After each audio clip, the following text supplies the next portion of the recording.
Hey everybody, welcome to a special edition of Planting Seeds. I am Sade Miller, the owner of Sade Styles Beauty Supply and Braid Lounge in Gardena, and the author of New Growth, the book.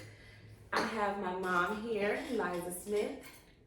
She is someone who is definitely near and dear to me and who has contributed to my story, obviously, not only from being my mother, but just that person who has instilled a lot of the greatness in me, the mindset that I have. I definitely accredit to her.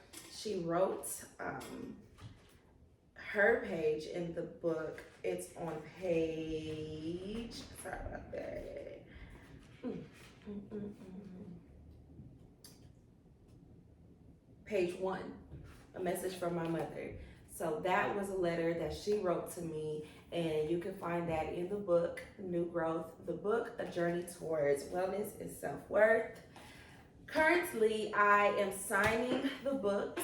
My good friend, Samoya, she purchased a bulk of the books, 75 books, for her nonprofit to speak and give to ladies, to speak about it and give to other guest speakers and stuff. So it definitely is something that I didn't really initially envision for the books. And sometimes we can miss that step and not really ask God fully for the things that we admire, aspire to. We kind of see things for like what we've seen or what we've seen from people right in our face. Yeah. But after she did that, put in the order and she did that for me, I just was like, dang, God, like, why didn't I dream about that first? Like, you know, and so now my prayers have been bulk orders. And of course, appreciating the one orders, the two orders, because at the end of the day, I'm not like a super huge celebrity or anything to where the books are just going to be flying off automatically. So I definitely appreciate whoever gets the book, whoever talks about the book, acknowledges the book, congratulates me for the book. Like, it's all appreciative because it is the debut book and it's the first of many. Yeah. Yeah. And it's a blessing, man. Sometimes I think we're afraid to think big or to dream big. Mm-hmm. You know, we think based on our everyday, exposure.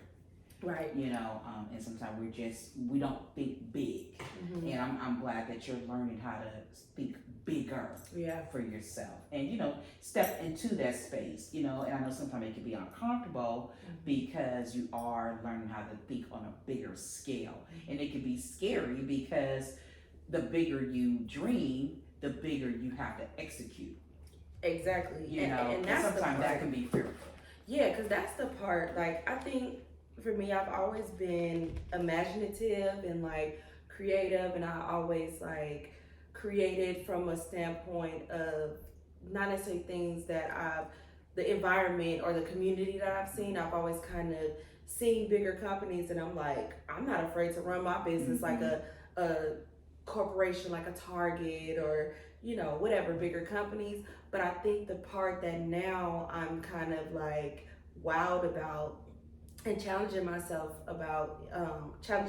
on is really walking in that space and really owning it. It's one thing to dream and imagine and aspire to be bigger, but it's another thing to walk in it and have the authority.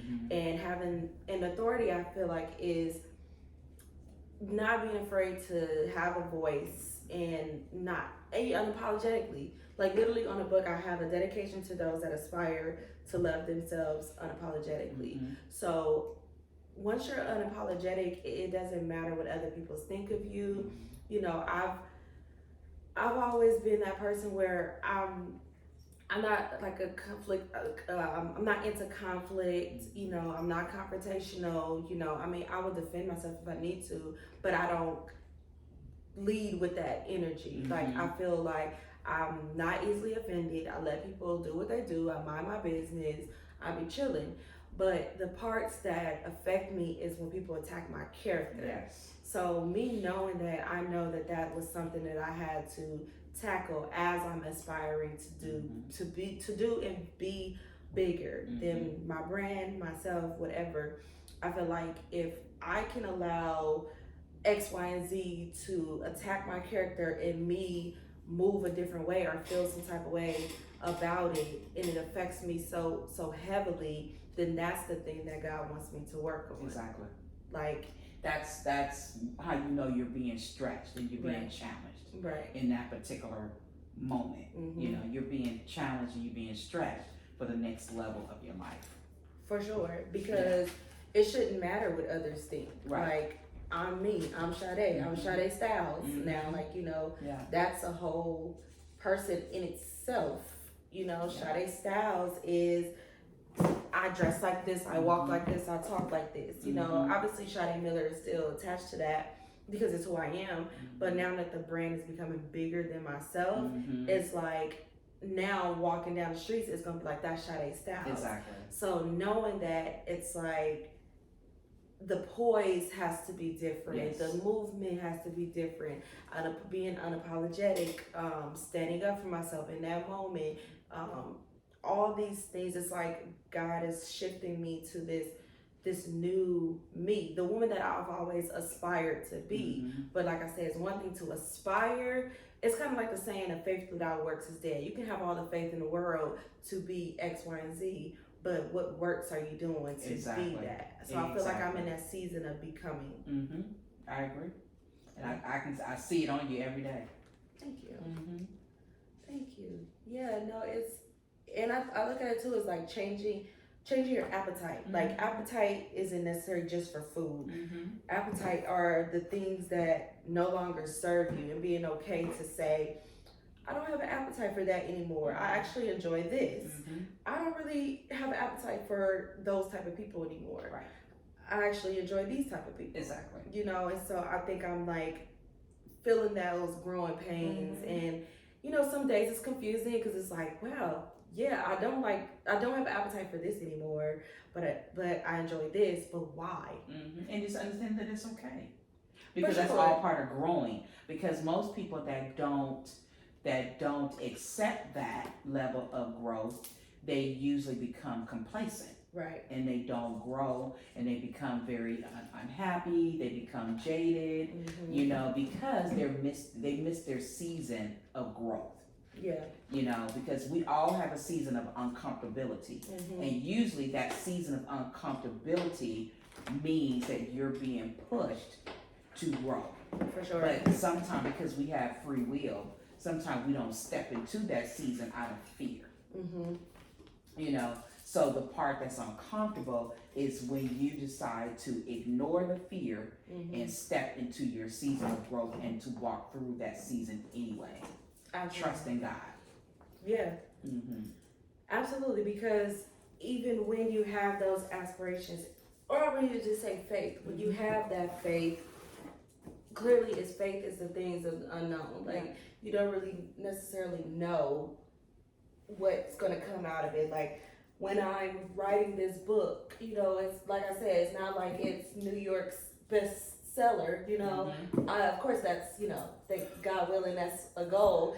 Hopefully you guys help make that happen. But I feel that God told me to write this book and get it out there, and He'll handle the rest. Yeah, He'll handle the rest. He just said obey and do it. Just do it. Yeah. Creating a blog for my salon's website. I don't know where it's gonna take me, but it's gonna take me somewhere. Exactly. But a lot of times we have to be okay with not knowing the outcome, and just basically understanding the assignment. Right. The assignment was for you to produce the book and put the book out there because it was part of your personal healing. For sure. But as you were in that process, you realized that your personal healing can be a tool to help someone else. For sure. So God gave you the vision to do this for your personal healing. But He said, okay, now that I have you at a certain point, let's use this tool to help someone else now. Right. So that's why these blessings are coming to you the way that they are, because you just put it out there. Right. And said, okay, God, I put it out there. I did what you asked of me. Now I'm trusting in you to take it further. For sure. because you don't have any control over that. Yeah. You don't have any control of who hands the book into. Right. You don't have no control over who receives your book internally in their spirit. Right. You have no control over who it helps. You have no control over who may not understand it and may not get it. And at that moment. And that's the great thing about books. Because it may not be for you today, but you never know that day that you may need to pick up that book and it's everything that you needed. Yep. For sure. And that was one of the things too with writing a book. I'm like, because one of the questions I was asked for the LA Sentinel newspaper interview was, books are kind of a thing of the past. So what made you write the book? It's like everything's digital now. Why did you write something that's tangible? And my thing was, books are classic, are timeless. It will be a situation where, say someone lives in their apartment right now, they have the book, and 10, 15 years later when they're moving, the book just drops from somewhere, and there could be in a whole space. They pick up the book and just sit down and read it, and they just needed it at that time. Exactly. So that's kind of why I felt like a book is something that people can hold in their hand. It's like I'm in people's households right now, and they don't even necessarily have to be my clients. Exactly. Your book is in households of people that you probably don't even know. That's exactly. And that's the thing. But that's how God works. You have no control. You have zero control right now. Right. All you did was abide by His assignment. He asked you to do the book. He gave you the vision to write the book, and that's exactly what you did. And now it's His job, it's His time to take the book further. For sure. And that's the exciting part about it too, because I just wrote a blog post on shawneestylesnatural.com/post/releasing control. And I just talked about how, and I think just being an entrepreneur too, we have that sense of control. We have to be in control. Obviously. So, but some of that control can come from anxiety, some can come from hyper independence, and I talked about that. And I was just saying how now being intentional about growing into a businesswoman, not only a woman but a businesswoman too. It's important for me to start releasing control, and what that looks like for me in this season is I'm creating a team. I have you, I have Lee, I have Kathy, and then the other ladies at the shop, and then now the suites. But I have you guys as my core team to help the Sade Styles brand become bigger than me, because I can only do so much. I can only get it so far. There's certain things that I just can't do. Certain things I just don't have the time to. And what's a vision if it's just yours? So that's how I personally see releasing control. How do you see releasing control in your life right now?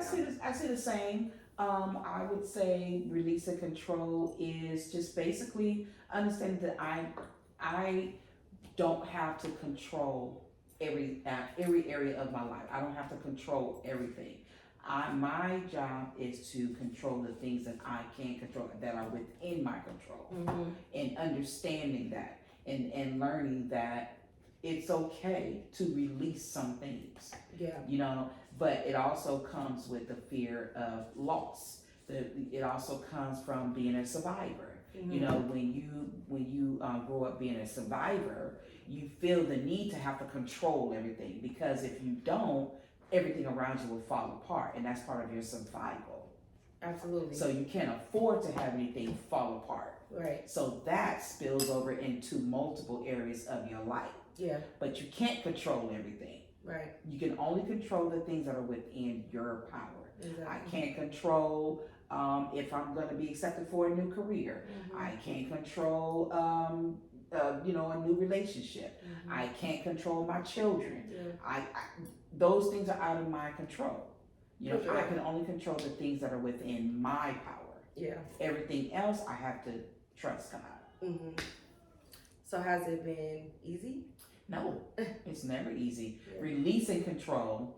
If you're the type of person that fear the loss of control, that part is never easy. It's something that you always struggle with. Yeah. You know, you'll always kind of struggle with that because that's your makeup. That's who you are as a person. Right. You know, but at some point you have to learn to relinquish some of that, or it'll drive you crazy because it's impossible to control every single thing. You can't control the things that are not within your power. Exactly. You know, and you have to be okay with that, or it'll drive you crazy. Yeah.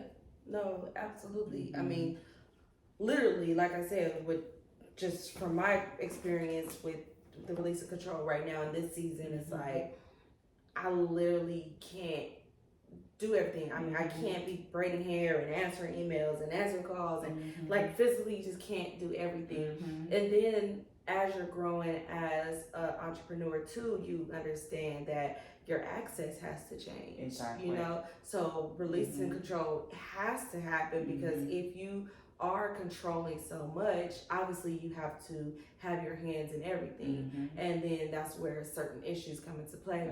Once you kind of remove certain access and be able to focus on the bigger picture and allow the busy work, you know, the machine pretty much to run that you built, then you're able to have a more efficient strategy to your business and being able to spread yourself the way you need in the rooms that you need to versus the rooms that you've already had, because then you're going to find yourself complacent and stagnant if you don't release control. You're never going to go as far as you could. I agree 100%. Yeah. So I want to play a game. So I'm going to ask you 4 of the chapters and then we'll switch and then you ask me 4 of the chapters, but I'm just going to say the chapter's name and then you just let me know what first comes to mind. Okay. Chapter 1, Stop the Silence. Recognize I have a voice. That's how things go. Yeah. Chapter 2, Freedom from Bondage. Releasing myself of any unhealed wounds for growth. Belief beyond what you've been through. Believing that I am capable of greatness. That I am, just because I'm a product of my environment doesn't mean that I have to stay in that role, in that space. I like that. Chapter 4, Fear for what? Fear for what? Why do I need to have fear? If God said it's my time, if He's my partner in life, what is there to fear? What do I have fear for? Yeah. He hasn't let me down so far, so why am I fearing? I love it. Bonus question. With fear, obviously the opposite of fear is faith. So when you do have certain decisions to make, do you ask yourself, like, based off the decision that maybe first comes to mind, do you ask yourself, is this a decision on fear or is this a decision on faith? I would say sometimes it's a little bit of both. You know, I would say that at times it is a decision that's being made on fear. Because, you know, when you've grown up being a survivor, you know, a single parent, when everything is riding on you, you have to make, you know, sound decisions, because if you don't, everything will fall apart around you. So you have to, sometimes you do operate in a place of fear, you know. So, you know, when certain decisions are made based on fear, I have to kind of take a step back and say, what is it that I fear? Yeah. You know, what is it really that I fear? What's the worst that can happen? You know, if I'm making a decision based on faith, I have to stand on that, and I have to really truly believe that everything's going to be okay. Yeah. You know, because that can be a struggle too. I may say I don't fear it, or I'm stepping out on faith, but sometimes your actions can show different. Yeah. And it seems like the decisions that are more coming from like faith are usually built around, well, can end up being built around longevity. Yes, I agree. The things that are like fear-based seem so like short-term. You know, just it's almost kind of make you feel like, what was I tripping over? Yeah. Like, why did I fear that? Yeah. You know, like what was it? It didn't even, Yeah. you know, it wasn't even that big of an issue. Why would I Right. fear that? Right. You know? Yeah. So that's the part sometimes you kind of have to overcome that.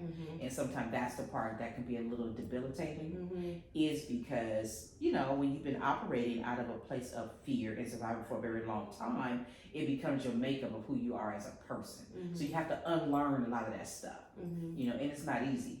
For sure.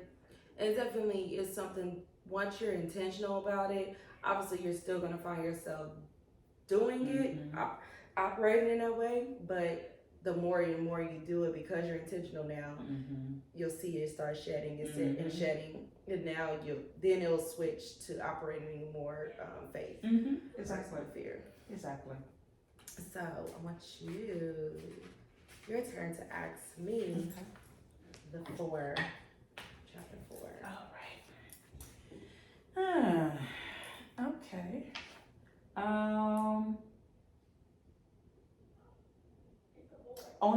Only new emotions.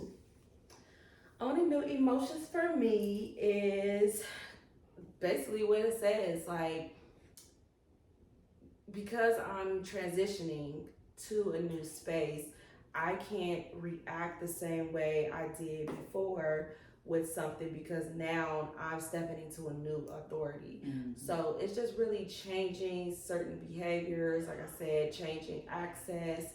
And that's not saying like I'm acting different. It's not that. It's just when you're becoming, you kind of have to, like you said, stand in that.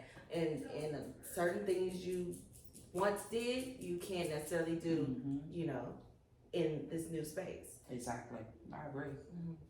The next one I would say is, what comes to mind when you hear "to be loved"? To be loved. So what comes to mind is obviously my relationship, which the chapter kind of gives the transition from me choosing myself, choosing God to be that anchor when it comes to that, you know, that inner love, like, you know, and not necessarily looking for it outwardly, not forcing situations. So to be loved is like a double entendre. Like it's obviously for my relationship, but it's also me saying to be loved within myself, so that I can be that woman to my man. To be loved. Yeah, because if you don't love self, how can you attract love, and how can you receive love? And sometimes we have to love ourselves so that we are capable of being loved. Right. You know, because we show people how to teach us, how to treat us. Exactly. You know, so.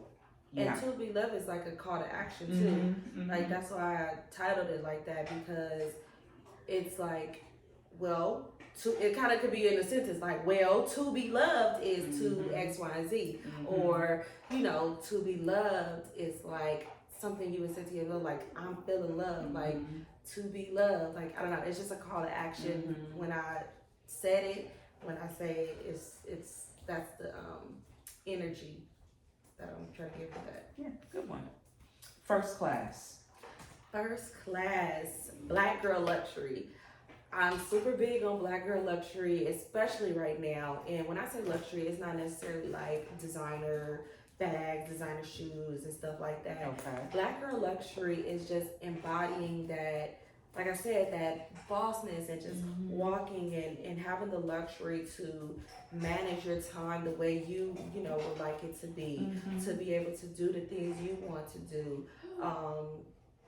You know, embodying entrepreneurship, and not just doing it for the money, but doing it because you love it, and just doing things that you love and being happy in this space. So even the branding for the Sade Styles brand that's the messaging, and that's the vibe that I'm trying to give it, you know, very modern Black girl luxury. So that's what first class is. And also investing in yourself.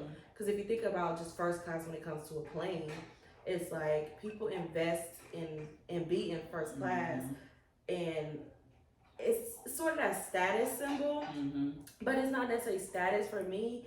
It's more so when you're around a certain type of people who move a certain type of way. You either learn from them, you know, you build a new network and all this stuff. And they say never be the smartest person in the room. And so that's what first class all together represents to you. Mm-hmm. Nice. Okay, one more. Stop the silence. Stop the silence. Kind of piggyback what you said. You know, using my voice more, having the authority, doing things like this, go stepping outside my comfort zone, standing up, you know, for myself in the moment. Sometimes we get offended, or like I said, someone may attack your character right then and there, and you may not, you know, address it or defend yourself in that moment. You may have to process it and sit on it for a little bit and try to figure out, okay, what just happened? But I try to kind of exercise more to just catch things at the moment now. And I think stopping the silence represents that, and really just, you know, showing people how to treat you, you know, and showing them what you will go for, what you won't go for, and being unapologetic about it. It's like, you like it or not, and it's not coming from a place of like inconsiderate. It's just, I know what I like, I know what I don't like, I know how I want to be treated, I know how I don't, and if you can't abide by that, then good luck, God bless, type of thing. And so that's why I think like stop the silence is having the authority to know what you want, know how you want to be treated, and speaking on it. Exactly, because we teach people how to treat us. Exactly. People don't know who you are unless you tell them. Exactly. People don't know what you need unless you tell them. Right. You know, so, and show them as well, because the way you treat yourself determines how people treat you. Because I don't know you like chicken unless you tell me you like chicken, or unless I see you eating chicken. Exactly. I don't know. So we're not mind readers. We're not mind readers. We're not mind readers. Yeah. So I have a personal question for you though, Sade, is now that you're learning and you're growing in your you know your businesses, your salons, and you know with your PR, and now with your book, and you're learning how to dream bigger. Do you have a new vision for where you would like to see the growth of your book, or the next level of your book? Do you have a bigger vision now, would you say? Yeah, I definitely want to.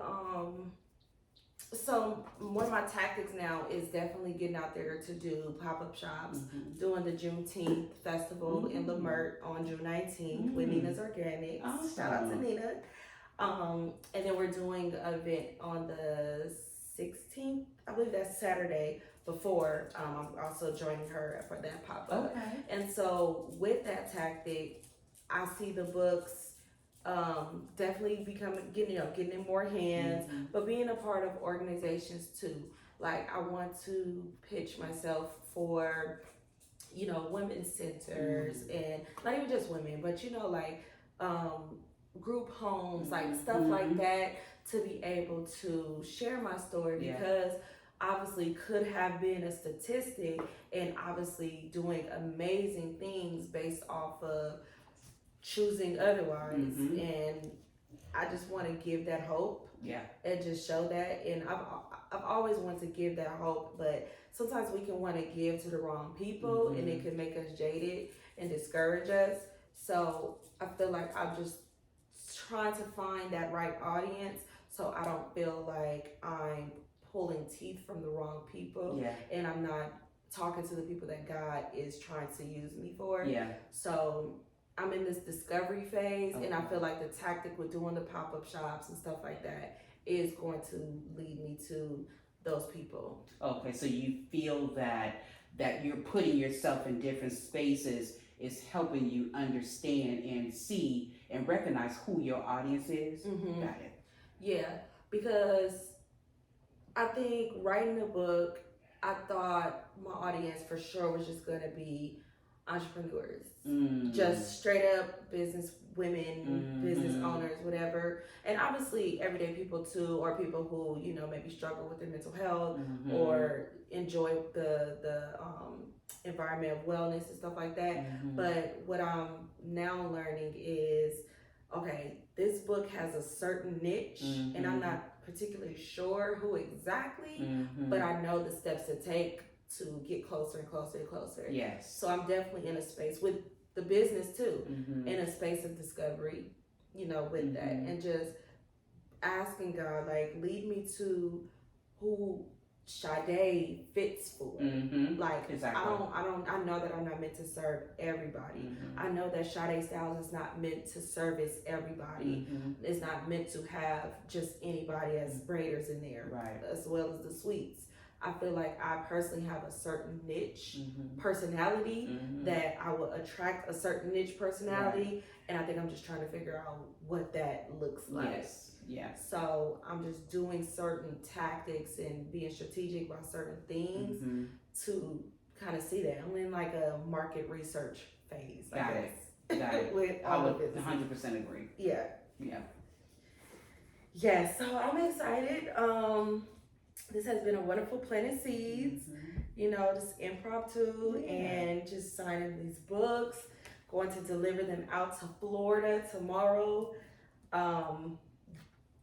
That's just big in itself. It going to Florida, 75 Huge. books going to Florida. Huge. I can't believe it. Yeah, no, this couldn't have came at a more perfect time. At all. I know that it's going to change some lives. I know that the young ladies that will be reading the book will be able to connect with me in some type of way, whether I speak with them or not. And that's my thing, like, this is showcasing my voice. Obviously, if they just don't talk to me, but at least they'll get a piece of me. Exactly. To be able to, at least know who I am. Exactly. Because the goal is legacy. Exactly. Well, the thing about your book is that it's very relatable. Yes. It's very relatable. It's very next door girlish. It's like the girl next door. You know, like I, can totally relate to her because I am her. Yeah. Yeah. It doesn't, sound like it's not about a fictional person. Right. It's our everyday friend. It's our everyday family member. It's us. We're all in that book. Right. In some level, there you hear yourself and see yourself in some chapter in that book. Yeah. So I think, to me, I feel like this is one of those type of books where it's almost like to me it's a valley of different chapters of your life. It's different seasons of your life. That's very relatable. Yeah. At this particular time, I may only be able to relate to the silence. Right. Or another time in my life, I may relate to first class. Right. You know what I mean? So that's the beauty of books. Right. Is that different stages of your life you can relate to. This book speaks to different stages of your life. Yeah. So to me, that's where the blessing comes in at. Yeah, for a person. No, that's so true, and and I think when we talked about it last time on the New Growth series that we were doing, to promote the book.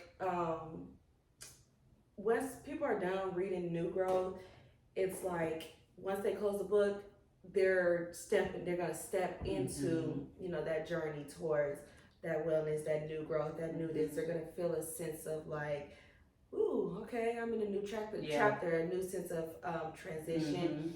And I feel like that space of owning new emotions in first class. Like I'm juggling both of those right now at the same time. A little sprinkle of fear for what obviously, drops in, but I feel like that in first class is the last chapter. Yeah. And once the book was done, I'm like, okay, now I have to be intentional about stepping into that new Black girl luxury space. Exactly.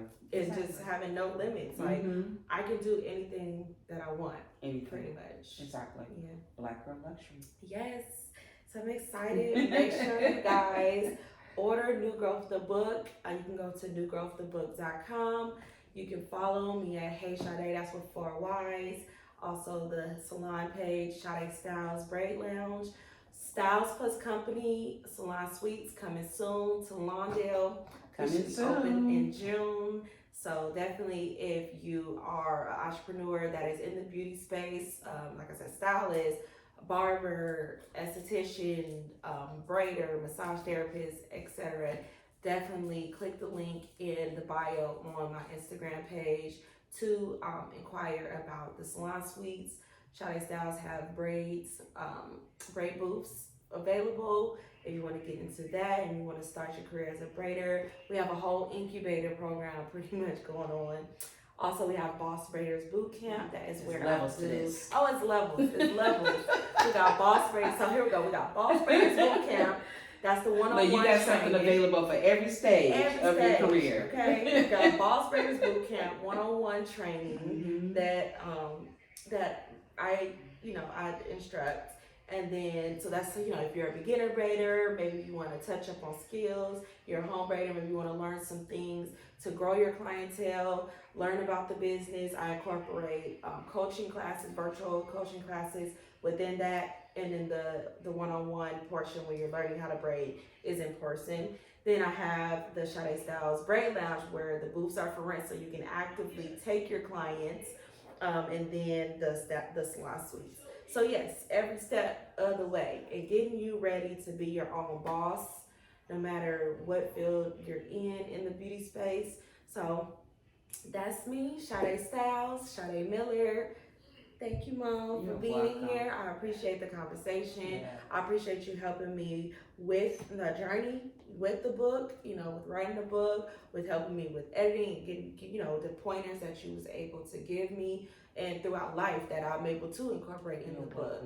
Thank you for helping me sign the books and all that, for promoting the books, everything. Like, definitely. I truly, truly appreciate it because it takes a village. Like I said, you guys are my core team, and I don't know, like the brand would just be me braiding forever if it wasn't without you guys. And so your you guys vision, helped me. Yeah, your assignment in life is bigger than that. Yeah. So I'm glad that you are recognizing that your assignment in life is bigger than what you thought it was, and you're actually stepping into that.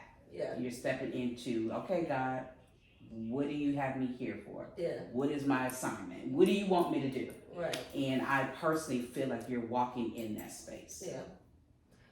Yeah, so sometimes blindly. Mm-hmm. But I feel well, that's where your trust for God comes in. Right. It's like God gives you the vision. Like, okay, God, you give me the vision. I don't know how I'm going to do this. I don't know where to start, but okay. Yeah. And I see you as a mother. I see you saying that. I see you practicing that, saying, okay, I don't know, but I'm going to do it because that's what he's called me to do. Right. And if he's called me to do that, that means that he's given me the tools needed to do that. For sure. Because you don't always have the tools. Yeah. You don't always know what's going to be on the test. Right. All you know is you've been told you got to take the test. Yeah. Take the test, do your very best, and the outcome is what it is. Mm-hmm. But at the end of the day, you took the test. Yeah. Yeah. No, absolutely. That's why sleepless nights, staying up, working on the computer, like Lee would tell you, he'll be sleeping like, man, what are you doing? What you doing? 2, 3 o'clock in the morning. I'm up, I'm typing, I'm writing, I'm watching videos. Yeah. Like, I feel like. That's probably when you're in your most creative space. Absolutely. Absolutely. So I'm definitely excited. I'm excited to be doing these suites with him and us just growing and being able to have this as like our baby. Yeah. It's our baby. And just seeing it grow from the ground up. Yeah. It's exciting. Yeah. It's exciting. It really, really is. Yeah. So I'm honored to be in this space with you. Yeah. No, truly, truly. Like I said, you guys are amazing. And this is new growth. This whole conversation is new growth and planting seeds and being able to just be raw, authentic, and transparent with you guys. And letting you know the insight of our minds, which pretty much the book is the guide to all of that. And it has worksheets and exercises in there for you guys to be able to engage with my mindset, you know, with things that I'm writing about, and being able to have those moments where you can think about your own life and engage with me, like I said in the book, and not necessarily engage with me because you're talking with me, but you're hearing my voice. You know, the book is written in my voice. Some things that you'll read in there, you could probably hear me saying it. So, all in all, thank you guys for your time. Thank you guys for watching. Gonna mail all these books out to Florida tomorrow. So excited. Yes, and make sure you guys take your copy. Yeah, let's Toast. Happy Saturday. Mm-hmm.